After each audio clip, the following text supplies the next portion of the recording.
Hi hello friends, welcome back to our channel. ഇന്നത്തെ റീഡിങ്ങിൽ നമ്മൾ നോക്കാനായിട്ട് പോകുന്നത് നിങ്ങളിൽ നിന്ന് അകന്നുപോയ ആ ഒരു വ്യക്തി നിങ്ങളെക്കുറിച്ച് ഓർത്ത് വിഷമിക്കുന്നുണ്ടോ എന്നുള്ളൊരു കാര്യമാണ്. അപ്പോൾ വീഡിയോയിലേക്ക് പോകുന്നതിന് മുമ്പായിട്ട് ആദ്യമായിട്ടാണ് ഈ ഒരു ചാനൽ കാണുന്നതെങ്കിൽ ദയവായി സബ്സ്ക്രൈബ് ചെയ്തതിന് ശേഷം തുടർന്ന് വീഡിയോ കാണാനായിട്ട് ശ്രമിക്കാം. അതുപോലെ തന്നെ ഇതൊരു ജനറൽ റീഡിംഗ് ആണ്, ടൈംലെസ് ആണ്, ജനറൽലെസ് ആണ്. എപ്പോഴാണോ നിങ്ങൾ ഈ ഒരു വീഡിയോ കാണുന്നത് ആ ഒരു സമയം മുതൽ നിങ്ങൾക്ക് ഇത് റെസിനേറ്റ് ആയി തുടങ്ങുന്നതായിരിക്കും. ഇതിൽ വരുന്ന ക്ലൂസ്, സിറ്റുവേഷൻസ്, എനർജീസ് ഇതെല്ലാം നിങ്ങളുമായിട്ട് റെസിനേറ്റ് ചെയ്യുന്നുണ്ട് എങ്കിൽ ഇതൊരു ഗൈഡൻസ് മെസ്സേജ് മാത്രമായിട്ട് എടുക്കുക. ഇനി റെസിനേറ്റ് ചെയ്യുന്നില്ല എങ്കിൽ വിട്ടേക്ക്. ഫോഴ്സ്ഫുള്ളി ആരും റെസിനേറ്റ് ചെയ്യാനായിട്ട് നിൽക്കരുത്. പോസിറ്റീവായിട്ട് തിങ്ക് ചെയ്യുക. നല്ലൊരു റീഡിങ് കിട്ടാനായിട്ട് പ്രാർത്ഥിക്കുക. അപ്പോൾ ഇതാണ് നമുക്കിവിടെ കിട്ടിയിരിക്കുന്ന ഒരു സ്പ്രെഡ്. നമുക്കിവിടെ മാസ്റ്റർ കാർഡ് വന്നിട്ടുള്ളത് ഏസ് ഓഫ് കപ്സിൻ്റെ ഒരു കാർഡാണ് നമുക്കിവിടെ മാസ്റ്റർ കാർഡായിട്ട് വന്നിട്ടുള്ളത്. അപ്പോൾ നമ്മളിവിടെ നോക്കുന്നത് നിങ്ങളിൽ നിന്ന് അകന്നു പോയിട്ടുള്ള ആ ഒരു പേഴ്സൺ നിങ്ങളെക്കുറിച്ച് ഓർത്ത് വിഷമിക്കുന്നുണ്ടോ എന്നുള്ളൊരു കാര്യം തന്നെയാണ്. അപ്പോൾ നമ്മളിവിടെ നോക്കുമ്പോൾ നമുക്ക് ഫസ്റ്റ് ടവർ കാർഡ് വന്നിട്ടുണ്ട്, അതുപോലെ death card, the moon card. ഈ ഒരു 3 കാർഡുകൾ നമുക്കിവിടെ വന്നിട്ടുണ്ട്. ഇതൊരു സഡൻ ബ്രേക്കപ്പ് അല്ലെങ്കിൽ വലിയൊരു ഇമോഷണൽ ഷോക്ക് ഉണ്ടാക്കിയതായിട്ട് കാണുന്നുണ്ട്. നിങ്ങളുടെ ലൈഫിൽ വളരെ ഒരു ഇമോഷണൽ ഷോക്ക് വന്നിട്ടുള്ളതായിട്ട് കാണുന്നു. ആ ഒരു വ്യക്തിയുടെ ജീവിതത്തിൽ വലിയൊരു മാറ്റം സംഭവിച്ചു. എന്നാൽ അത് പൂർണ്ണമായിട്ടും ഉള്ള ഒരു അവസാനമല്ല, ഇതൊരു ട്രാൻസ്ഫോർമേഷൻ നടക്കുന്ന ഒരു സമയമാണ് എന്നുള്ളതാണ് നമുക്ക് മനസ്സിലാകുന്നത്. അതുകൊണ്ട് തന്നെയാണ് ആ ഒരു 3 കാർഡുകൾ നമുക്ക് അങ്ങനെ വന്നിട്ടുള്ളത്. അപ്പോൾ നിങ്ങൾ നിങ്ങളുടെ പേഴ്സണുമായിട്ട് ഇപ്പോൾ ചിലപ്പോൾ ബ്രേക്കപ്പിലായിരിക്കാം, നോ കോണ്ടാക്റ്റിലായിരിക്കാം. അതാണ് നമുക്കിവിടെ കാണാനായിട്ട് പറ്റുന്നത്. ആ ഒരു വലിയ മാറ്റം വ്യക്തിയുടെ ജീവിതത്തിൽ സംഭവിച്ചത് അവർക്ക് ഒത്തിരി ലെസൺസ് പഠിക്കാനായിട്ട് ഒരു അനുഭവം ഉണ്ടാക്കി കൊടുത്തു, ഒരു എക്സ്പീരിയൻസ് അവർക്ക് ഉണ്ടാക്കി കൊടുത്തു എന്നുള്ളതാണ്. അപ്പോൾ ആ ഒരു വ്യക്തി നിങ്ങളെക്കുറിച്ച് ഇപ്പോൾ എന്താണ് ഫീൽ ചെയ്യുന്നത് എന്ന് നമ്മൾ നോക്കിക്കഴിഞ്ഞാൽ നമുക്കിവിടെ 5 ഓഫ് കപ്സ് ഉണ്ട്, അതുപോലെ 4 ഓഫ് സോർഡ്സ് ഉണ്ട്, കിങ് ഓഫ് കപ്സ് ഉണ്ട്. അവര് വളരെയധികം വിഷമിക്കുന്നുണ്ട് നിങ്ങളെക്കുറിച്ച് ഓർത്ത് എന്നുള്ളതാണ്. 5 ഓഫ് കപ്സ് എന്ന് പറയുമ്പോഴത്തേക്കും ഒരു റിഗ്രറ്റ്, ഗിൽറ്റ്, ഞാൻ എന്തിനാണ് ഇങ്ങനെ ഇവരെ നഷ്ടപ്പെടുത്തി കളഞ്ഞത് എന്നുള്ളൊരു തോന്നല് ഒക്കെ ആ ഒരു വ്യക്തിയുടെ മനസ്സിലൂടെ പോകുന്ന ഫീലിങ്സ് കാണാൻ പറ്റുന്നുണ്ട്. 4 ഓഫ് സോർഡ്സിലേക്ക് വരുമ്പോഴത്തേക്കും അവര് സൈലന്റ് ആയിട്ട് അവരെ തന്നെ ട്രീറ്റ് ചെയ്ത് മുന്നോട്ട് പോകുന്നു. അവർക്ക് വിഷമങ്ങളും കാര്യങ്ങളൊക്കെ അവരുടെ മനസ്സിലുണ്ടെങ്കിൽ പോലും ഒന്നും നേരിട്ട് അവർ പറയുന്നില്ല എന്നുള്ളതാണ്. പിന്നെ ഈ ഒരു 5 ഓഫ് കപ്സിന്റെ എനർജി ശരിക്കും പറഞ്ഞ ഒരു റിഗ്രറ്റ് ആണ്. നിങ്ങളെ നഷ്ടപ്പെടുത്തി കളഞ്ഞതിനെ ഓർത്തിട്ട് അവർക്ക് ഒത്തിരി വിഷമമുള്ളതായിട്ട് കാണാനായിട്ട് വരുന്നുണ്ട്. ആ ഒരു ഗിൽറ്റ്, കുറ്റബോധമാണ് അവർക്കുള്ളത്. അപ്പോൾ കുറച്ചും കൂടി ഒന്ന് അവർ നന്നായിട്ട് ശ്രമിച്ചിരുന്നെങ്കിൽ ഈ റിലേഷൻഷിപ്പ് മുന്നോട്ട് കൊണ്ടുപോകാൻ പറ്റുമായിരുന്നു എന്നുള്ളതാണ്. പിന്നെ 4 ഓഫ് സോർഡ്സ് വരുമ്പോഴും അത് തന്നെയാണ്. അവർ അങ്ങനെ അത് നിങ്ങളോട് നേരിട്ട് പറയാനായിട്ടും അവർക്ക് കഴിയുന്നില്ല എന്നുള്ളതാണ്. പിന്നെ ഇവിടെ നമ്മൾ നോക്കുകയാണെങ്കിൽ കിങ് ഓഫ് കപ്സിന്റെ ഒരു എനർജി കാണുന്നുണ്ട്. ഒരു ഡീപ്പ് ഫീലിങ്സ് ആണ് ഈ ഒരു സമയത്ത് പോലും നിങ്ങളോട് അവർക്കുള്ളത് വളരെയധികം ഡീപ്പായിട്ടുള്ള ഒരു സ്നേഹം തന്നെയാണ്. പക്ഷെ ഉള്ളിൻ്റെ ഉള്ളിൽ അവർ അത് കൺട്രോൾ ചെയ്ത് ഹൈഡ് ചെയ്ത് വെച്ചിരിക്കുന്നു എന്നുള്ളതാണ്. അപ്പോൾ നമുക്ക് ഈ ഒരു 4 ഓഫ് സോർഡ്സിന്റെ അണ്ടറിൽ തന്നെയാണ് ഈ നമുക്കൊരു കിങ് ഓഫ് കപ്സിന്റെ എനർജി വന്നിട്ടുള്ളത്. അപ്പോൾ ആ ഒരു സ്നേഹം അവരുടെ ഉള്ളിൻ്റെ ഉള്ളിൽ ഉണ്ട്, ഒരു ഡീപ്പ് ഫീലിംഗ് ഉണ്ട്. അത് അവർക്ക് തുറന്ന് പറയാനായിട്ട് പറ്റുന്നില്ല. അവർ ഹൈഡ് ചെയ്ത് വെച്ചിരിക്കുന്നു. അവർ ഉറങ്ങുന്ന സമയത്ത് പോലും അവരിങ്ങനെ നിങ്ങളെക്കുറിച്ച് ചിന്തിച്ചുകൊണ്ടിരിക്കുന്നു. ഇതൊക്കെയാണ് നമുക്ക് ഇതിൽ നിന്ന് മനസ്സിലാകുന്നത്. അതോടൊപ്പം തന്നെ നമ്മളിവിടെ അവരുടെ ഒരു വളരെ അധികമായിട്ട് അവർ നിങ്ങളെ മിസ് ചെയ്യുന്നതായിട്ട് നമുക്കിവിടെ കാണാൻ പറ്റുന്നുണ്ട്. പക്ഷെ അത് ഓപ്പൺ ആയിട്ട് അവർ കാണിക്കുന്നും ഇല്ല എന്നുള്ളതാണ്. പിന്നെ അവരുടെ മനസ്സിന്റെ ഒരു കൺഫ്യൂഷൻസിലേക്കൊക്കെ വരുമ്പോൾ നമുക്ക് കാണാൻ പറ്റുന്നത് ഹൈ പ്രിസ്റ്റസ് കാർഡും അതുപോലെ തന്നെ ദ മൂൺ കാർഡും നമുക്കിവിടെ പറയാൻ പറ്റും. അവർക്ക് ഇപ്പോഴും ഒരു കൺഫ്യൂഷൻ ഉണ്ട്. എന്താണ് ശരി, എന്താണ് തെറ്റ് എന്നതിലൊരു വ്യക്തതയില്ല. വളരെയധികം ഫീലിങ്സുകൾ ഉണ്ട് നിങ്ങളോട്. പക്ഷെ ഒരു ഫിയറും ഡൗട്ടും ഒക്കെ മിക്സ്ഡ് ആയിട്ട് വരുന്ന ഒരു ഫീലിങ്സുകളാണ് നമുക്കിവിടെ കാണാൻ പറ്റുന്നത്. അവർ നിങ്ങളെക്കുറിച്ച് പലപ്പോഴും സൈലന്റ്ലി ഇങ്ങനെ ചിന്തിക്കുന്നു എന്നുള്ളതാണ്. എസ്പെഷ്യലി രാത്രി സമയങ്ങളിലൊക്കെ അവരെപ്പോഴും നിങ്ങളെക്കുറിച്ച് തന്നെ ഇങ്ങനെ ചിന്തിച്ചുകൊണ്ടിരിക്കുന്നതായിട്ടുള്ള എനർജീസ് ആണ് നമുക്ക് കാണാൻ പറ്റുന്നത്. അവർക്ക് റിഗ്രറ്റ് ഉണ്ടോ എന്നുള്ളൊരു കാര്യം നമ്മളിവിടെ നോക്കിക്കഴിഞ്ഞാൽ 100% ആ ഒരു പേഴ്സണ് റിഗ്രറ്റിന്റെ, കുറ്റബോധത്തിന്റെ എനർജി ഉണ്ട് എന്ന് തന്നെ നമുക്ക് പറയാൻ പറ്റും. കാരണം നമുക്കിവിടെ ടവർ കാർഡ് വന്നിട്ടുണ്ട്, അതുപോലെ 5 ഓഫ് കപ്സ്, ഡെത്ത് കാർഡ്. ഈ 3 കാർഡും അത് തന്നെയാണ് നമുക്ക് പറഞ്ഞത്. അവര് എടുത്ത ഡിസിഷൻ അല്ലെങ്കിൽ സംഭവിച്ചത് ലൈഫിൽ തെറ്റായിപ്പോയി, അല്ലെങ്കിൽ ലൈഫ് ആ ഒരു ഡിസിഷൻ കാരണം മൊത്തത്തിൽ മാറിപ്പോയതായിട്ട് അവർക്ക് തോന്നുകയാണ്. ഇത് വേറെ രീതിയിൽ ഹാൻഡിൽ ചെയ്തിരുന്നെങ്കിൽ, അല്ലെങ്കിൽ വേറൊരു രീതിയിൽ ഈ ഒരു പ്രശ്നത്തെ, ഒരു പ്രോബ്ലത്തെ അവർ ഹാൻഡിൽ ചെയ്തിരുന്നെങ്കിൽ നന്നായിരുന്നു, ഞാൻ ഇങ്ങനെയല്ലായിരുന്നു ഹാൻഡിൽ ചെയ്യേണ്ടിയിരുന്നത് എന്നുള്ളൊരു കുറ്റബോധം അവർക്കുള്ളതായിട്ട് നമുക്ക് കാണാനായിട്ട് പറ്റുന്നുണ്ട്. ഇതിന്റെ ഈ റിലേഷൻഷിപ്പിന്റെ ഫ്യൂച്ചർ ഇന്റൻഷൻ അല്ലെങ്കിൽ ഫ്യൂച്ചറിൽ എന്താകുമെന്ന് നമ്മളിവിടെ നോക്കിക്കഴിഞ്ഞാൽ നമുക്ക് പേജ് ഓഫ് പെന്റക്കിൾസ് ഉണ്ട്, അതുപോലെ തന്നെ ഏസ് ഓഫ് കപ്സ് ഉണ്ട്, മജീഷ്യൻ കാർഡും നമുക്കിവിടെ കാണാനായിട്ട് പറ്റുന്നുണ്ട്. അപ്പം ഫ്യൂച്ചറിൽ ഒരു കോണ്ടാക്ട് നിങ്ങൾക്ക് ലഭിക്കാനുള്ള ഒരു പോസിബിലിറ്റി തന്നെയാണ് നമുക്കിവിടെ പറയാൻ പറ്റുന്നത്. അവർ വീണ്ടും ഈ ഒരു റിലേഷൻഷിപ്പ് തുടങ്ങാനായിട്ട് അവർക്ക് വളരെയധികം ആഗ്രഹമുണ്ട് എന്നുള്ളതാണ് ഏസ് ഓഫ് കപ്സിന്റെ എനർജി നമുക്ക് പറഞ്ഞു തരുന്നത്. ഒരു ചെറിയൊരു എഫേർട്ട് ഇപ്പോൾ ഈ പേജ് ഓഫ് പെന്റിക്കിൾസ് വഴി ഇട്ടിട്ടുണ്ട് അവർ, അത് സ്ലോ ആയിട്ട് മുന്നോട്ട് വരും എന്ന് തന്നെയാണ്. മജീഷ്യൻ കാർഡ് വരുമ്പോഴത്തേക്കും അവർ ശ്രമിക്കാം, ഇനി കുറച്ചും കൂടെ ഒരു റിലേഷൻഷിപ്പ് നല്ല രീതിയിൽ കൊണ്ടുവരാനായിട്ട് ശ്രമിക്കാം, ഒരു റീകണക്ട് ചെയ്യാനായിട്ട് ശ്രമിക്കാം. പക്ഷേ ഇത് കുറച്ച് സ്ലോലി പോകേണ്ട ഒരു പ്രോസസ്സാണ് എന്നുള്ളതാണ് നമുക്കിവിടെ പേജ് ഓഫ് പെന്റിക്കിൾസ് നോക്കിക്കഴിയുമ്പോൾ മനസ്സിലാകുന്നത്. എങ്കിലും ചെറിയൊരു ആക്ഷൻ ഇട്ടിട്ടുണ്ട് പേജ് ഓഫ് പെന്റിക്കിൾസ് വഴി, പക്ഷെ അത് സ്ലോലി മാത്രമേ ആക്ഷൻ എടുത്ത് മുന്നോട്ട് വരുള്ളൂ. ഒരു മജീഷ്യൻ കാർഡ് അവർ ശ്രമിക്കുന്നതിന്റെ ഒരു എനർജി തന്നെയാണ് നമുക്ക് പറഞ്ഞു തരുന്നത്. നല്ല രീതിയിൽ അവർ ശ്രമിക്കുന്നുണ്ട്, നിങ്ങളുമായിട്ട് വീണ്ടും റീകണക്ട് ചെയ്യാനായിട്ട് അവർ ശ്രമിക്കുന്നുണ്ട് എന്ന് മജീഷ്യൻ കാർഡിൽ നമുക്ക് മനസ്സിലാവും. അപ്പോൾ എന്തായാലും നിങ്ങൾക്ക് ഒരു കോണ്ടാക്ട് ലഭിക്കും എന്നുള്ളത് തന്നെയാണ്. ഏസ് ഓഫ് കപ്സ് അവിടെ വന്നിരിക്കുന്നതുകൊണ്ട് തന്നെ അവർ വീണ്ടും ഇത് തുടങ്ങാനായിട്ട് ആഗ്രഹിക്കുന്നുണ്ട്. അപ്പോൾ ഉറപ്പായിട്ട് ഒരു കോണ്ടാക്ട് ലഭിക്കും. ഇപ്പോൾ പേജ് ഓഫ് കപ്സ് വഴിയിട്ട് ഒരു ചെറിയ ആക്ഷൻ എടുത്ത് പിന്നീട് അവർ അത് ഒരു നിങ്ങളുമായിട്ട് കണക്ട് ആകാനായിട്ട് ശ്രമിച്ചതിന് ശേഷം നിങ്ങളിലേക്ക് വരും എന്നുള്ളതാണ്. പക്ഷെ ഇതൊരു സ്ലോ പ്രോസസ് ആയിരിക്കും എന്നുള്ളത് നമുക്കിവിടെ എടുത്തു പറയേണ്ട ഒരു കാര്യമാണ്. അപ്പൊ അവരുടെ ഒരു പേഴ്സണാലിറ്റി എങ്ങനെയാണ് എന്ന് നോക്കിക്കഴിഞ്ഞാൽ, കറണ്ട് സ്റ്റേറ്റിൽ അവരുടെ പേഴ്സണാലിറ്റി നോക്കിക്കഴിഞ്ഞാൽ നമുക്ക് മനസ്സിലാവുന്നത് ഇവിടെ കിങ് ഓഫ് പെന്റക്കിൾസ് ഉണ്ട്, കിങ് ഓഫ് വാൻഡ്സ് ഉണ്ട്. ഈ രണ്ട് കാർഡ് എന്ന് പറയുമ്പം ഈഗോ ഉണ്ട്, അതോടൊപ്പം തന്നെ കുറച്ചൊരു സ്റ്റെബിലിറ്റി മിക്സ്ഡ് ആയിട്ടുള്ള കാർഡുകളാണ്. പാർഷ്യലായിട്ട് അവരിങ്ങനെ മുന്നോട്ട് പോയിക്കൊണ്ടേ ഇരിക്കുകയാണ്. പ്രാക്ടിക്കൽ ആയിട്ടുള്ള കാര്യങ്ങൾക്ക് കൂടുതൽ ഇമ്പോർട്ടൻസ് കൊടുത്ത് ബിഹേവ് ചെയ്യുന്ന ഒരു പേഴ്സണാലിറ്റിയാണ് ആ ഒരു പേഴ്സന്റെ. പക്ഷെ ഉള്ളിൽ വളരെ പാഷനേറ്റ് ആയിട്ടുള്ള സ്ട്രോങ് ആയിട്ടുള്ള ഫീലിങ്സ് നിങ്ങളോട് ഉണ്ട് എന്ന് തന്നെയാണ് കാണാൻ പറ്റുന്നത്. അവർ സ്ട്രോങ് ആയിട്ട് വളരെയധികം പുറത്തേക്ക് കാണിക്കുമ്പോൾ അവർ ഒത്തിരി സ്ട്രോങ് ആണ്, ഞാൻ വളരെ ഒരു സ്ട്രോങ് ആയിട്ടുള്ള ഒരു പേഴ്സൺ ആണ്, എനിക്ക് ഒരു പ്രശ്നമില്ല, എന്ത് വന്നാലും ഞാൻ എൻ്റെ ലൈഫിൽ നേരിടും എന്നൊക്കെ രീതിയിൽ കാണിക്കാനായിട്ട് ശ്രമിക്കുന്ന ഒരു വ്യക്തിയാണ്. പക്ഷെ ഉള്ളിൻ്റെ ഉള്ളിൽ വളരെ സോഫ്റ്റ് ആണ്. പലപ്പോഴും അവർ വിതുമ്പി പോകുന്നു, അല്ലെങ്കിൽ അവർക്ക് ആ ഒരു സ്നേഹം അല്ലെങ്കിൽ ആ ഒരു വിഷമമൊക്കെ താങ്ങാൻ പറ്റാതെ അവർ വിരുമ്പി പോകുന്ന അല്ലെങ്കിൽ ഒറ്റപ്പെട്ടു പോകുന്ന അവസരങ്ങളൊക്കെ ഉണ്ട്. നമുക്ക് അത് ഇവിടെ വ്യക്തമായിട്ട് കാണാനായിട്ട് പറ്റുന്നുണ്ട്. അതുപോലെ തന്നെ നമ്മളിവിടെ നോക്കുകയാണെങ്കിൽ നമുക്ക് ഒരു 10 ഓഫ് പെന്റക്കിൾസിന്റെ ഈ ഒരു കാർഡ് പറഞ്ഞു തരുന്ന ഒരു ലോങ് ടൈം കണക്ഷൻ എനർജി തന്നെയാണ് നിങ്ങളുടെ റിലേഷൻഷിപ്പ് എന്നുള്ളതാണ്. അതായത് ഈ ഒരു ബന്ധം ജസ്റ്റ് കാഷ്വൽ ആയിട്ട് വന്നു, കുറച്ചു നേരം നിന്നു, അല്ലെങ്കിൽ ഒരു തമാശയ്ക്ക് വന്നു, അങ്ങനെ ഒരു ബ്രേക്കിലേക്ക് പോയി, ബ്രേക്കപ്പിലേക്ക് പോയി, പിന്നെ ഒരു ബന്ധമില്ലാതെ എൻഡായി പോകുന്ന ഒന്നല്ല. ഒരു കാർമിക് കണക്ഷനാണ്, ഒരു ലോങ് ടൈം പൊട്ടൻഷ്യൽ ഉള്ള ഒരു ബന്ധമാണ്. കംപ്ലീറ്റ്ലി ഫൊർഗെറ്റ് ചെയ്യാനായിട്ട് അവർക്കും ഒട്ടും ഈസി അല്ലാത്ത ഒരു ബന്ധമാണ് എന്നുള്ളതാണ്. നിങ്ങൾക്ക് മറക്കാനായിട്ട് പറ്റുന്നുണ്ടാവില്ല, അതുപോലെ തന്നെ നിങ്ങളുടെ പേഴ്സണും നിങ്ങളെ പൂർണ്ണമായിട്ടും മറന്നുകൊണ്ട് ജീവിക്കാനായിട്ട് കഴിയില്ല എന്നുള്ളതാണ്. അത് ഒട്ടും ഈസി അല്ലാത്തൊരു കാര്യമാണ്. നിങ്ങളെയും നിങ്ങളുടെ പേഴ്സണെയും സംബന്ധിച്ച് നോക്കുവാണെങ്കിൽ അത് അങ്ങനെയാണ് എന്നുള്ളതാണ് നമുക്ക് മനസ്സിലാവുന്നത്. അപ്പോൾ ഫൈനലായിട്ട് നമ്മൾ ഈ ഒരു ഓവറോൾ എനർജി പറയുകയാണെങ്കിൽ അവര് നിങ്ങളെക്കുറിച്ച് ഓർത്ത് നല്ലധികമായിട്ട് വിഷമിക്കുന്ന എനർജീസ് നമുക്ക് കാണാൻ പറ്റുന്നുണ്ട്. അതുപോലെ തന്നെ അവർക്ക് നല്ല റിഗ്രറ്റ് തോന്നുന്നുണ്ട്, കുറ്റബോധം തോന്നുന്നുണ്ട്, ഒരു മിസ് ഫീലിങ്സ് ഉണ്ട്, ഹിഡൻ ആയിട്ടുള്ള ഒരു സ്നേഹം അവർ ഒളിച്ചു വെച്ചിരിക്കുന്ന അവരുടെ മനസ്സിനുള്ളിൽ നിങ്ങളോടൊരു സ്നേഹമുണ്ട്. എല്ലാം ഒരു മിസ്ഡപ്പ് ആയിട്ടാണ് നമുക്ക് കാണാൻ പറ്റുന്നത്. പക്ഷെ അവരിപ്പോൾ ഒരു സൈലന്റ് ഫേസിലൂടെ പോയിക്കൊണ്ടിരിക്കുകയാണ്. അതുകൊണ്ടാണ് നിങ്ങളുമായിട്ടൊരു കോണ്ടാക്റ്റിലേക്ക് വരാത്തത്. പക്ഷെ ഉടനെ തന്നെ നിങ്ങളുമായിട്ടൊരു കോണ്ടാക്റ്റിലേക്ക് വരും. ഫ്യൂച്ചറിൽ ഒരു സ്ലോ ആയിട്ട് വന്നിട്ട് നിങ്ങളുമായിട്ട് കണക്ട് ആകാനായിട്ടുള്ള ചാൻസ് ആണ് നമ്മളിവിടെ കാണുന്നത്. ഇപ്പോൾ നിങ്ങൾ ചെയ്യേണ്ടതെന്ന് വെച്ചാൽ നിങ്ങൾ ഒന്നിനും ഈ ഒരു പേഴ്സണെ ഫോഴ്സ് ചെയ്യരുത്. നിങ്ങളുടെ പീസ് മെയിൻറ്റെയിൻ ചെയ്യാനായിട്ട് ശ്രമിക്കുക, നിങ്ങളുടെ സമാധാനം നിങ്ങൾ നിലനിർത്താനായിട്ട് ശ്രമിക്കുക.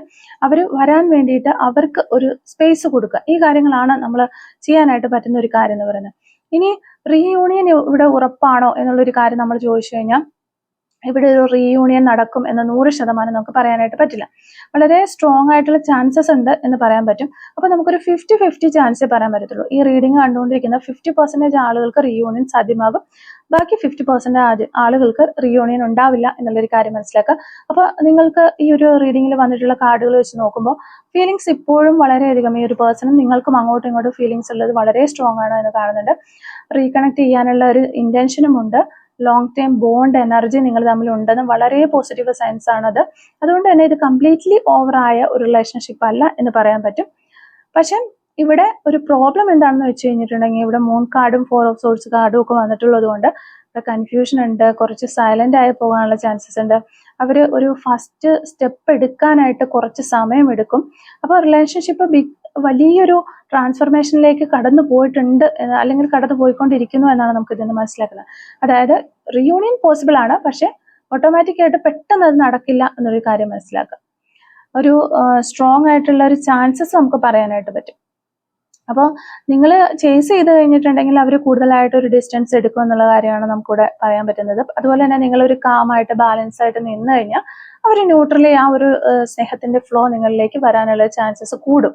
അപ്പോൾ ഈ ഒരു കണക്ഷൻ ശരിക്കും പറഞ്ഞു കഴിഞ്ഞാൽ ഒരു ഡിവൈൻ ടൈം പോലെയാണ്. ഫോഴ്സ് ചെയ്ത് കഴിഞ്ഞാൽ വർക്ക് ആകില്ല. ഫോഴ്സ് ചെയ്യാതെ നിങ്ങൾ നിങ്ങളുടെ കാര്യം നോക്കി ഇരുന്ന് കഴിഞ്ഞാൽ തന്നെ നിങ്ങളിലേക്ക് വന്നുകൊള്ളും എന്നാണ് യൂണിവേഴ്സിലൂടെ പറഞ്ഞു തരുന്നത്.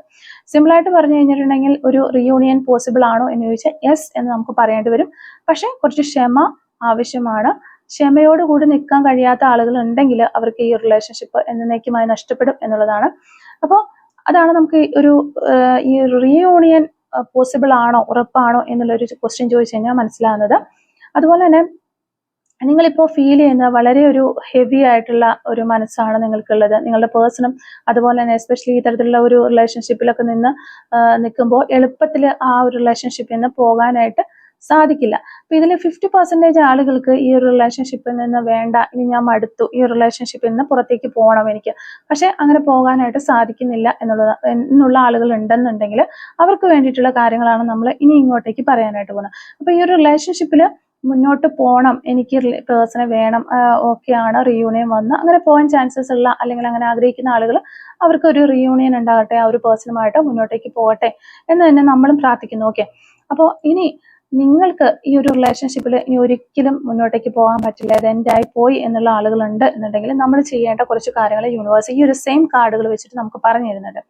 ഫസ്റ്റ് തന്നെ അക്സെപ്റ്റ് ചെയ്യുക എന്നുള്ളതാണ്. എനിക്ക് ഇനിയും അല്ലെങ്കിൽ അവളെ വളരെയധികം മിസ് ചെയ്യുന്നുണ്ട്, എനിക്ക് ഇപ്പോഴും മിസ് ചെയ്യേണ്ട, ഇനി എന്നും മിസ് ചെയ്യും, എന്നെന്നും ഞാൻ ജീവിച്ചിരിക്കുന്ന അത്ര കാലം എനിക്ക് ആ ഒരു വ്യക്തിയെ മിസ് ചെയ്യും എന്ന് മനസ്സിൽ നിങ്ങളെ കൊണ്ട് തന്നെ സമ്മതിപ്പിക്കുക. അപ്പോൾ എനിക്ക് അവരെ മിസ് ചെയ്യുന്നില്ല, അവരവരുടെ പാട് നോക്കി പോട്ടെ എന്ന് പറയുന്നുണ്ടെങ്കിലും മനസ്സിനുള്ളിനുള്ളിൽ അവരെ വളരെയധികം മിസ് ചെയ്യുന്ന പേഴ്സൺസ് ഉണ്ട്.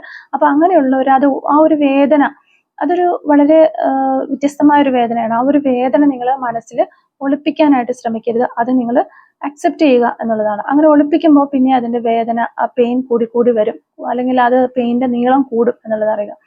അക്സെപ്റ്റ് ചെയ്ത് കഴിഞ്ഞാൽ സ്ലോലി അത് ഹീലാവുക തന്നെ ചെയ്യും. അപ്പോൾ മൂവ് ഓൺ ചെയ്യാനായിട്ട് ആഗ്രഹമുള്ള ആളുകൾക്ക് വേണ്ടിയിട്ടുള്ള കാര്യങ്ങളാണ് നമ്മൾ പറയുന്നത്. പിന്നെ ഒരു ഓവർ തിങ്ക് ചെയ്യാതിരിക്കുക. അവർ മെസ്സേജ് അയക്കാത്തത് എന്തുകൊണ്ടാണ്, അല്ലെങ്കിൽ അവരെന്നെ കെയർ ചെയ്യുന്നില്ലേ, അല്ലെങ്കിൽ മെസ്സേജ് അയക്കാത്തതിന്റെ അർത്ഥം അതല്ലേ, പക്ഷെ എന്നെ വിളിക്കാത്തതിന്റെ അർത്ഥം അതല്ലേ, പക്ഷെ അങ്ങനെ ഇങ്ങനെ കാര്യങ്ങൾ ചിന്തിച്ച് കുറെ കാര്യങ്ങൾ ഫിക്സ് ചെയ്യാനായിട്ട് നിങ്ങൾ ശ്രമിക്കരുത്.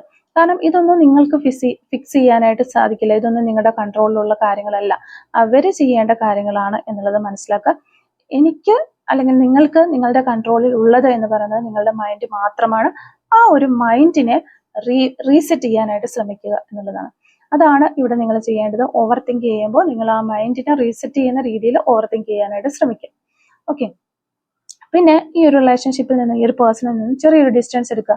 അവരുടെ സോഷ്യൽ മീഡിയാസ് പോയി നോക്കാതിരിക്കുക, അതൊക്കെ കുറച്ച് കൊണ്ടുവരാനായിട്ട് ശ്രമിക്കുക. അതുപോലെ ചാറ്റ്സ് ഒക്കെ വീണ്ടും എടുത്ത് വായിക്കുക, ഇങ്ങനെയുള്ള കാര്യങ്ങളൊക്കെ മാറ്റാനായിട്ട് ശ്രമിക്കുക. വളരെ ഒരു ഹാർഡായിട്ടുള്ള കാര്യമാണ്. നമ്മൾ വളരെയധികം ഡീപ്പായിട്ട് സ്നേഹിച്ചുകൊണ്ടിരുന്ന രണ്ട് പേഴ്സൺസ് ആകുമ്പോൾ നമുക്ക് അങ്ങനെ ഒരാളിപ്പോൾ പെട്ടെന്ന് പറയുമ്പോൾ അത് ചെയ്യാനായിട്ട് വളരെ പാടുള്ള കാര്യമാണ്. എങ്കിലും നിങ്ങൾ മനസ്സിൽ വിചാരിക്കണം, എനിക്ക് രക്ഷപ്പെടണം എന്ന രീതിയിൽ, മൂവ് ഓൺ ചെയ്യണം എന്ന രീതിയിൽ ചിന്തിക്കുന്നുള്ള ആളുകളുണ്ടെങ്കിൽ ഇതൊക്കെ ചെയ്യുക. പക്ഷെ ഇത് തന്നെയാണ് നിങ്ങളുടെ മൈൻഡിനെ കാമാക്കാനുള്ള ഏറ്റവും ഫാസ്റ്റ് ആയിട്ടുള്ള ഒരു വഴി എന്ന് പറയുന്നത്. അപ്പം ഫീലിങ്സുകൾ പുറത്തേക്ക് ഇടുക. നിങ്ങൾക്ക് വിഷമമാണോ, നിങ്ങൾ കരഞ്ഞു തീർക്കുക. നിങ്ങൾക്ക് എന്തെങ്കിലും വിഷമം ആരോടും പറയാനില്ലെങ്കിൽ ഒരു പേപ്പർ എടുത്ത് ഡയറി എടുത്ത് എഴുതുക, അല്ലെങ്കിൽ ഏറ്റവും ക്ലോസ് ആയിട്ടുള്ള വിശ്വസിക്കാൻ പറ്റുന്ന ഒരാളോട് സംസാരിക്കുക. അങ്ങനെ ഒന്ന് സംസാരിച്ചു കഴിഞ്ഞാൽ തീരാവുന്ന പ്രശ്നങ്ങളേ ഉള്ളൂ. കുറേ അധികം വിഷമങ്ങൾ അതങ്ങ് പോയി കിട്ടും. പിന്നെ ഉള്ളിൽ വെച്ച് കഴിഞ്ഞാൽ നിങ്ങൾക്ക് എപ്പോഴും അതൊരു ആൻസൈറ്റി ഉണ്ടാക്കുന്ന ഒരു കാര്യം തന്നെയായിരിക്കും. പിന്നെ സെൽഫ് ഫോക്കസ് സ്റ്റാർട്ട് ചെയ്യുക എന്നാണ് യൂണിവേഴ്സ് ഇവിടെ നമുക്ക് പറഞ്ഞിരുന്നത്. ദിവസവും നിങ്ങൾക്ക് വേണ്ടിയിട്ട് ഒരു ചെറിയ ഗോൾ സെറ്റ് ചെയ്യുക, അതിന് വേണ്ടിയിട്ട് ചെറുതായിട്ടെങ്കിലും വർക്ക് ചെയ്യാനായിട്ട് ശ്രമിക്കുക. ചിലപ്പോൾ അത് വോക്കിംഗ് ആയിരിക്കാം, മ്യൂസിക് കേൾക്കുന്നതായിരിക്കാം, അല്ലെങ്കിൽ ഒരു പുതിയ ഹോബി ട്രൈ ചെയ്യുന്നതായിരിക്കാം, പുതിയതായിട്ടുള്ള എന്തെങ്കിലും പഠിക്കുന്നതായിരിക്കാം, എന്താണെങ്കിലും അത് നിങ്ങളുടെ മൈൻഡ് സ്ലോലി ഈ ഒരു കാര്യത്തിൽ നിന്ന് ആ ഒരു കാര്യത്തിലേക്ക് മൈൻഡിനെ ഷിഫ്റ്റ് ചെയ്ത് കൊണ്ടുപോകാനായിട്ട് സാധിക്കും എന്നുള്ളതാണ്. അങ്ങനെ നിങ്ങളുടെ സെൽഫ് ഫോക്കസ് ആയിട്ടുള്ള കാര്യങ്ങൾക്ക് വേണ്ടിയിട്ട് കുറച്ച് സമയം ദിവസത്തിൽ മാറ്റിവെക്കാനായിട്ട് ശ്രമിക്കും. ഇനി ഒരു സത്യം എന്താണ്, അല്ലെങ്കിൽ ഇപ്പോൾ നടക്കുന്ന പ്രസന്റ് സിറ്റുവേഷൻ എന്താണ് എന്ന് നിങ്ങൾ മനസ്സിലാക്കണം. നിങ്ങൾ ഒരാളെ മിസ് ചെയ്യുന്നുണ്ട്. നിങ്ങൾ ആ ഒരു വ്യക്തി വളരെയധികം സ്നേഹിച്ചിരുന്ന ഒരു വ്യക്തിയാണ്. ഇപ്പോൾ ആ ഒരു വ്യക്തി എന്തൊക്കെയോ കാരണങ്ങൾ കൊണ്ട് നിങ്ങൾ അവരെ മിസ് ചെയ്യുന്നു. ഓക്കെ, അതുവരെ ഓക്കെയാണ്. പക്ഷെ നിങ്ങളത് മനസ്സിലാക്കണം, അല്ലെങ്കിൽ അക്സെപ്റ്റ് ചെയ്യണം. അത് അതിന് നിങ്ങൾ ഓവർ തിങ്ക് ചെയ്തിട്ട് ഞാനൊരു മോശമായ ആളായതുകൊണ്ടോ അല്ലെങ്കിൽ എനിക്ക് എന്തെങ്കിലും കുറവുകൾ ഉള്ളതുകൊണ്ടോ അങ്ങനെയുള്ള രീതിയിൽ ചിന്തിക്കാതെ നിങ്ങളൊരു വീക്കായ വ്യക്തിയല്ല എന്നുള്ള കാര്യം നിങ്ങൾ മനസ്സിലാക്കണം. അത് നിങ്ങൾക്ക് ജെന്യുവൻ ആയിട്ടുള്ള ഒരു സ്നേഹം ആ ഒരു പേഴ്സണോട് ഉണ്ടായിരുന്നു, എപ്പോഴും അതുണ്ടായിരുന്നു, ഇപ്പോഴും ഉണ്ട് എന്ന ആ ആ ഒരു കാര്യം ജെന്യുവൻ ആയിരുന്നു, ആ ഒരു സ്നേഹം ജെന്യുവൻ ആയിരുന്നു എന്നതിന്റെ ഒരു പ്രൂഫാണ് ശരിക്കും പറഞ്ഞാൽ നിങ്ങൾ അവരെ വളരെയധികം മിസ് ചെയ്യുന്നു എന്നത് നിങ്ങൾക്ക് ഫീൽ ആകുന്നത്. നിങ്ങൾ ജെന്യുവൻ ആയിരുന്നു എന്നുള്ളൊരു പ്രൂഫ്. അപ്പോൾ അവിടെ തന്നെ നിങ്ങളൊരു സ്പെഷ്യൽ പേഴ്സണായി മാറിയിരിക്കുകയാണ്. പക്ഷെ ഇവിടെ ഒരു സമാധാനം നഷ്ടപ്പെടുന്ന ഒരു സ്നേഹം, അത് നിങ്ങൾക്ക് നൽകുന്ന അങ്ങനെയുള്ള ഒരു സ്നേഹം എന്ന് പറഞ്ഞാൽ അത് നിങ്ങൾക്ക് വേണ്ട, അതല്ല ശരിക്കുമുള്ള സ്നേഹം. ഇപ്പൊ ആ ഒരു പേഴ്സണ് നിങ്ങളെ ആവശ്യമുണ്ട്, അല്ലെങ്കിൽ ആ ഒരു പേഴ്സൺ നിങ്ങളെ ഇഷ്ടപ്പെടുന്നുണ്ട്, സ്നേഹിക്കുന്നുണ്ടെങ്കിൽ ആ ഒരു പേഴ്സണും കൂടി എഫേർട്ട് ഇടണം. നിങ്ങൾ മാത്രം ഈ ഒരു റിലേഷൻഷിപ്പിൽ എഫേർട്ട് ഇട്ട് കഴിഞ്ഞിട്ടുണ്ടെങ്കിൽ അത് ശരിക്കും ഒറിജിനൽ ആയിട്ടുള്ള ഒരു റിലേഷൻഷിപ്പ് അല്ല. അവരും കൂടി ഡിസിഷൻസ് എടുത്ത് അവരും കൂടി നിങ്ങളുടെ വേദന മനസ്സിലാക്കി നിങ്ങളെ ഹോൾഡ് ചെയ്ത് കൊണ്ടുപോകണം. എങ്കിൽ മാത്രമേ അതൊരു ഈക്വൽ ആയിട്ടുള്ള റിലേഷൻഷിപ്പ്, നല്ലൊരു റിലേഷൻഷിപ്പ്, റൈറ്റ് ആയിട്ടുള്ള റിലേഷൻഷിപ്പ് എന്ന് പറയാൻ പറ്റത്തുള്ളൂ. ഇവിടെ നിങ്ങൾ മാത്രമാണ് വിഷമിക്കുന്നത്, അതുകൊണ്ട് തന്നെ ഇത് നിങ്ങൾക്ക് വേണ്ട ഒരു സ്നേഹമല്ല എന്നുള്ളൊരു കാര്യം മനസ്സിലാക്കും. അപ്പോൾ ഫൈനലായിട്ട് പറഞ്ഞാൽ നിങ്ങളിപ്പോൾ ഹോൾഡ് ചെയ്യുന്ന പെയിൻ കുറച്ച് സമയം കഴിയുമ്പോൾ അത് ലൈറ്റ് ആയിട്ട് മാറും. നിങ്ങളൊന്ന് കാമായാൽ മാത്രമേ ആ ഒരു റൈറ്റ് ഡിസിഷൻ നിങ്ങൾക്ക് എടുക്കാനായിട്ട് പറ്റുള്ളൂ. ആ ഒരു റൈറ്റ് ആയിട്ടുള്ള ഡിസിഷൻ എന്ന് പറഞ്ഞു കഴിഞ്ഞാൽ ഈ ഒരു പേഴ്സണിൽ നിന്ന് മൂവ് ഓൺ ചെയ്ത് പോകണോ, അല്ലെങ്കിൽ ഈ ഒരു പേഴ്സൺ എന്തായാലും നിങ്ങളിലേക്ക് വീണ്ടും കണക്ട് ആകാനായിട്ട് ശ്രമിക്കുന്നുണ്ട്, അതിന് വളരെയധികം സാധ്യതകൾ ഇവിടെ കാണുന്നുണ്ട്. അപ്പൊ എല്ലാവർക്കും ഈ ഒരു റിലേഷൻഷിപ്പിൽ വീണ്ടും വന്നിട്ട് മുന്നോട്ട് പോകണം താല്പര്യമില്ലാത്ത ആളുകൾ ഉണ്ടാവും, അല്ലെങ്കിൽ എന്താണ് ശരിക്കും എടുക്കേണ്ട ഡിസിഷൻ എന്ന് അറിയില്ലാത്ത ആളുകൾ ഉണ്ടാവും, കൺഫ്യൂഷൻസ് ഇല്ല. അപ്പോൾ അങ്ങനെയുള്ളവരുണ്ടെങ്കിൽ ഈ പറഞ്ഞ കാര്യങ്ങളൊക്കെ ചെയ്ത് ഒന്ന് മൂവ് ഓൺ ചെയ്യുന്ന ഒരു പാത്തിലേക്കൊക്കെ മാറിയിട്ട് മനസ്സൊന്ന് കാമൊക്കെ ആക്കാനായിട്ട് ശ്രമിച്ചു കഴിഞ്ഞാൽ ആ ഒരു സമയത്ത് നിങ്ങളുടെ പേഴ്സൺ നിങ്ങളിലേക്ക് റീകണക്ട് ചെയ്യുന്ന ആ ഒരു സമയത്ത് നിങ്ങൾക്ക് റൈറ്റ് ആയിട്ടുള്ള ഒരു ഡിസിഷൻ എടുക്കാനായിട്ട് പറ്റും. ഇതിൽ നിൽക്കണോ അതോ പോകണോ? നിൽക്കുകയാണെങ്കിൽ തന്നെ അത്യാവശ്യം ബൗണ്ടറീസ് ഒക്കെ കീപ്പ് ചെയ്ത് നല്ല സ്ട്രോങ് ആയിട്ട് നിൽക്കാനായിട്ടുള്ള ഒരു പേഴ്സൺ ആയിട്ട് മാറാനായിട്ട് നിങ്ങൾക്ക് കഴിയും എന്നുള്ളതാണ്. അപ്പോൾ ഇതാണ് നമുക്ക് ഈ ഒരു റീഡിങ്ങിൽ നിന്ന് മനസ്സിലാക്കാനായിട്ട് പറ്റുന്നത്. ഇവിടെ ഏറ്റവും കൂടുതൽ നമ്മൾ മനസ്സിലാക്കേണ്ട ഒരു കാര്യം എന്ന് വെച്ച് കഴിഞ്ഞിട്ടുണ്ടെങ്കിൽ, നിങ്ങൾക്ക് നിങ്ങളുടേതായ ഒരു പേഴ്സൺ അല്ലെങ്കിൽ നിങ്ങൾക്കൊരു റൈറ്റ് പേഴ്സൺ ആണ് നിങ്ങളുടെ ഈ ഒരു പേഴ്സൺ എങ്കിൽ നിങ്ങളെ ഒരിക്കലും കൺഫ്യൂസ്ഡ് ആക്കില്ല എന്നൊരു കാര്യം മനസ്സിലാക്കുക. നിങ്ങൾക്ക് ഒരു സ്റ്റേബിൾ ആയിട്ടുള്ള അല്ലെങ്കിൽ ക്ലാരിറ്റി തരും. ഇപ്പം അവരെ നിങ്ങളുടെ കൂടെ ഉണ്ടെങ്കിലും അല്ലെങ്കിൽ നിങ്ങളുടെ കൂടെ ഇല്ലെങ്കിലും എങ്ങനെയാണെങ്കിലും നിങ്ങളൊരു കൺഫ്യൂസ്ഡ് ആയിട്ടുള്ള ഒരു സ്റ്റേജിലേക്ക് തള്ളിവിടത്തില്ല. അതായത് നിങ്ങളെ സ്നേഹിക്കുന്നുണ്ടോ എന്ന് ചോദിച്ചു കഴിഞ്ഞാൽ ഉണ്ട്, അല്ലെങ്കിൽ റിലേഷൻഷിപ്പിലാണോ എന്ന് ചോദിച്ചാൽ അതെ, അല്ലാന്ന് ചോദിച്ചാൽ അല്ല. അങ്ങനത്തെ ഒരു കൺഫ്യൂസ്ഡ് ആയിട്ടുള്ള ഒരു കാര്യത്തിലേക്ക് ഒരിക്കലും ഒരു റൈറ്റ് പേഴ്സൺ നിങ്ങളെ കടത്തിവിടില്ല. അങ്ങനെയാണ് എന്നുണ്ടെങ്കിൽ നിങ്ങൾ മനസ്സിലാക്കുക ആ ഒരു പേഴ്സൺ നിങ്ങളുടെ റൈറ്റ് പേഴ്സൺ അല്ല എന്നുള്ളത്. രണ്ടാമത്തെ കാര്യം, ഒരു റൈറ്റ് പേഴ്സൺ അവരെ ചേസ് ചെയ്യാനായിട്ട് ഒരിക്കലും അനുവദിക്കില്ല. അവരെ നിങ്ങൾ ചേസ് ചെയ്യേണ്ടി വരുന്നു എന്നുണ്ടെങ്കിൽ അത് നിങ്ങളുടെ ഒരു റൈറ്റ് പേഴ്സൺ അല്ല എന്നുള്ളൊരു കാര്യവും നിങ്ങൾ മനസ്സിലാക്കുക. പിന്നെ ഇവിടെ ഈ ഒരു പർട്ടിക്കുലർ സിറ്റുവേഷനിൽ നിൽക്കുന്ന ആളുകൾ ഉണ്ടെങ്കിൽ ഇവർ വെയിറ്റ് ചെയ്യണമോ എന്ന് ചോദിച്ചു കഴിഞ്ഞാൽ നിങ്ങൾ ഈ ഒരു പേഴ്സണിന് വേണ്ടിയിട്ട് വെയിറ്റ് ചെയ്യാം, പക്ഷെ ഒത്തിരി അറ്റാച്ച്ഡ് ആയിട്ട് അങ്ങനെ വെയിറ്റ് ചെയ്യരുത് എന്നുള്ളതാണ്. അപ്പോൾ ഇവിടെ ഈ ഒരു വ്യക്തിക്ക് വേണ്ടിയിട്ട് നിങ്ങൾ വെയിറ്റ് ചെയ്ത് നിന്നാലും കുഴപ്പമില്ല, ഇനി മൂവ് ഓൺ ചെയ്ത് പോയാലും എന്താണെന്ന് വെച്ചാൽ നിങ്ങൾക്ക് എന്ത് വേണമെങ്കിലും തീരുമാനിക്കാം. നിങ്ങളുടെ ഡിസിഷനാണ്, നിങ്ങളുടെ ലൈഫാണ്. അപ്പോൾ എന്ത് തന്നെ ആയിരുന്നാലും നിങ്ങൾ ഫസ്റ്റ് പ്രയോറിറ്റി കൊടുക്കേണ്ട ഒരു കാര്യം എന്ന് പറഞ്ഞാൽ നിങ്ങളുടെ സമാധാനത്തിന് വേണ്ടിയിട്ടാണ്. നിങ്ങളുടെ മനസ്സ് സന്തോഷത്തിലാണോ സമാധാനത്തിലാണോ എന്നുള്ളൊരു കാര്യം, അതാണ് നിങ്ങൾ ഫസ്റ്റ് പ്രയോറിറ്റി കൊടുക്കുക. അപ്പോൾ നിങ്ങൾ എന്ത് ഡിസിഷൻ എടുത്താലും നിങ്ങൾക്ക് സമാധാനം ഉണ്ടാകുന്ന രീതിയിലുള്ള ഒരു ഡിസിഷൻ ആയിരിക്കണം അത് എന്നുള്ളതാണ്. പിന്നെ ഇവിടെ നിങ്ങൾ അവരെ സ്നേഹിക്കുന്നു, പക്ഷെ എന്നെ ഞാൻ കൂടുതലായിട്ട് സ്നേഹിക്കും എന്ന ആ ഒരു രീതിയിലേക്ക് നിങ്ങൾ മാറണം. നിങ്ങൾ അവരെ സ്നേഹിക്കുന്നു, അതും ഓക്കെ, അത് അവർക്കും അറിയാം, നിങ്ങൾക്കും അറിയാം, എല്ലാവർക്കും അറിയാവുന്ന ഒരു കാര്യം തന്നെയാണ്. പക്ഷെ ഇവിടെ നിങ്ങൾ ഏറ്റവും പ്രയോറിറ്റി കൊടുക്കുന്നത് നിങ്ങൾ അവരെ സ്നേഹിക്കുന്നതോടൊപ്പം തന്നെ നിങ്ങളെ തന്നെ നിങ്ങൾ സ്നേഹിക്കണം. അല്ലെങ്കിൽ ആ ഒരു പേഴ്സൺ നിങ്ങളിലേക്ക് തിരിച്ചു വരുന്ന സമയത്ത് നിങ്ങൾക്ക് നിങ്ങളെ തന്നെ നഷ്ടമായിട്ട് ഇരിക്കുന്ന ഒരു അവസരത്തിൽ പിന്നെ അവർ വന്നിട്ടും വലിയ പ്രയോജനമൊന്നുമില്ല. അപ്പൊ അതുകൊണ്ട് തന്നെ നിങ്ങളെ തന്നെ കൂടുതൽ സ്നേഹിക്കുക, അതോടൊപ്പം തന്നെ അവരെയും സ്നേഹിക്കുക. ആ ഒരു രീതിയിൽ വേണം പോകാനായിട്ട്. അപ്പൊ ഇനി ഒരു മൂവ് ഓൺ ചെയ്യേണ്ട ഒരു അവസരമാണ് ഇനി വരുന്നതെങ്കിൽ കൂടിയും നമുക്ക് അത് ഇറ്റ്സ് ഓക്കെ എന്ന രീതിയിൽ പോകാനായിട്ട് സാധിക്കും എന്നുള്ളതാണ്. അപ്പൊ നമ്മുടെ ഏറ്റവും ഇമ്പോർട്ടൻ്റ് ആയിട്ടുള്ള കാര്യം എന്ന് പറയുന്നത് നമ്മുടെ മനസ്സിന്റെ സമാധാനം നമ്മൾ നിലനിർത്തണം എന്നുള്ളതാണ്. നമ്മൾ നമ്മളെ തന്നെ സ്നേഹിക്കണം എന്നുള്ളതാണ് ഇതിൽ ഏറ്റവും ഇമ്പോർട്ടൻ്റ് ആയിട്ട് യൂണിവേഴ്സ് നമുക്ക് പറഞ്ഞു തരുന്ന ഒരു കാര്യം. നിങ്ങളുടെ വാല്യൂ നിങ്ങൾ മെയിൻറ്റെയിൻ ചെയ്യുന്ന രീതിയിൽ സംസാരിക്കുക, പെരുമാറുക, ഇടപഴകുക, ഇതെല്ലാം ചെയ്യുക. കോണ്ടാക്ട് വന്നാൽ കൂടിയും നിങ്ങൾ അങ്ങനെ ചെയ്യുക. നിങ്ങൾ ഉടനെ തന്നെ ആ ഒരു പേഴ്സന്റെ പുറകെ റൺ ചെയ്യാനായിട്ട് നിൽക്കരുത്. കാമായിട്ട് നിങ്ങളുടെ കാര്യങ്ങൾക്ക് മുൻതൂക്കം നൽകിക്കൊണ്ട് മുന്നോട്ട് പോകാനായിട്ട് ശ്രമിക്കുക. ഇനി അവർ എഫേർട്ട് ഇട്ട് വരികയാണെങ്കിൽ വരട്ടെ എന്ന രീതിയിൽ നൈസായിട്ട് നിൽക്കാനായിട്ട് ശ്രമിക്കുക. അപ്പോൾ ഇത്തരം കാര്യങ്ങളാണ് ഈ ഒരു റീഡിങ്ങിൽ നിന്ന് നമുക്ക് മനസ്സിലാക്കാനായിട്ട് സാധിച്ചിട്ടുള്ളത്. നമ്മൾ ക്ലൂസും കാര്യങ്ങളൊന്നും എടുക്കുന്നില്ല, ഓൾറെഡി വീഡിയോ കുറച്ച് ലെന്തായി പോയതുകൊണ്ട്. അപ്പോൾ വീഡിയോ ഇഷ്ടമാവുകയാണെങ്കിൽ തീർച്ചയായിട്ടും ലൈക്ക് ചെയ്യുക. അതുപോലെ തന്നെ കമൻറ്റ് സെക്ഷനിലുള്ള ഹൈപ്പും കൂടി ഒന്ന് ചെയ്തിട്ട് പോകാനായിട്ട് ശ്രമിക്കുക. Thank you for watching.